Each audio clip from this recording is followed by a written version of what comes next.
Good morning, this is Xpulse AI Morning Mix. Today is Saturday, April 18th, 2026.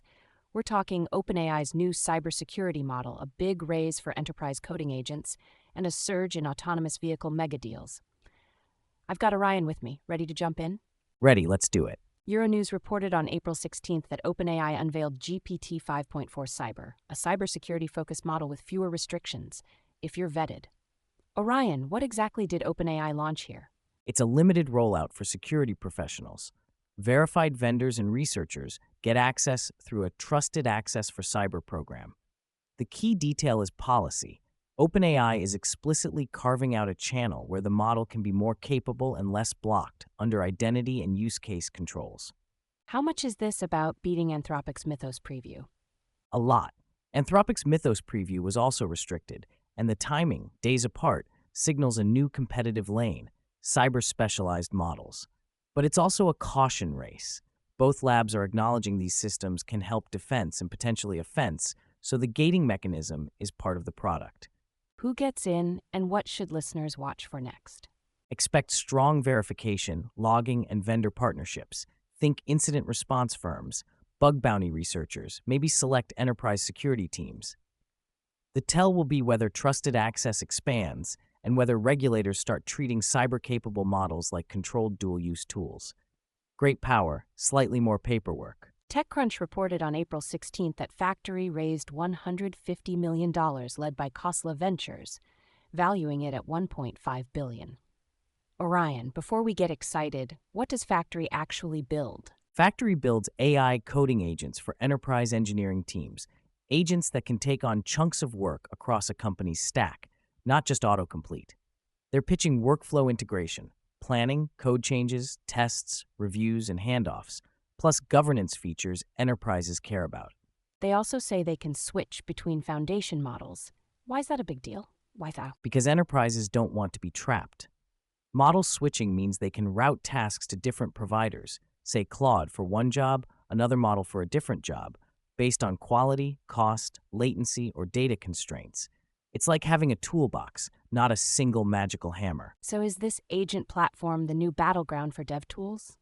Yes, the money in the investor list, Sequoia, Insight, Blackstone, say buyers want operational AI, not demos. The hard part is reliability in messy real repos and orgs. If Factory nails that, it becomes infrastructure, not a feature. If not, it's an expensive chat window. Crunchbase News wrote on April 17th that autonomous vehicle investment more than tripled year over year in the first quarter, pushed by multibillion-dollar megadeals. Orion, what's driving the spike? It looks like investors are rotating from science project bets to commercialization path bets, companies that can actually deploy, partner with fleets, and scale operations. Big checks usually follow clearer unit economics, miles driven, safety cases, routes, and contracts, not just cool model graphs. When you hear megadeals, should we assume consolidation is coming? Often, yes. Megadeals can mean fewer winners getting capital to outlast everyone else. Compute, sensors, mapping, operations all cost a lot. It can also signal strategic money, automakers, logistics, and sovereign funds backing specific deployment plans. Translation: fewer pilots, more real-world rollouts. Zooming out, what does this do to the broader AI market? It reinforces a theme. AI is leaving the lab and colliding with regulated reality. AVs force you to prove performance continuously, not just once. If that playbook works, measure, validate, deploy, it'll influence how capital evaluates other embodied AI, like robotics, too. Let's widen the lens. Government executive reported on April 17th that U.S. federal agencies logged over 3,000 AI use cases in 2025, more than double 2024. Orion, what jumps out? Scale and specificity.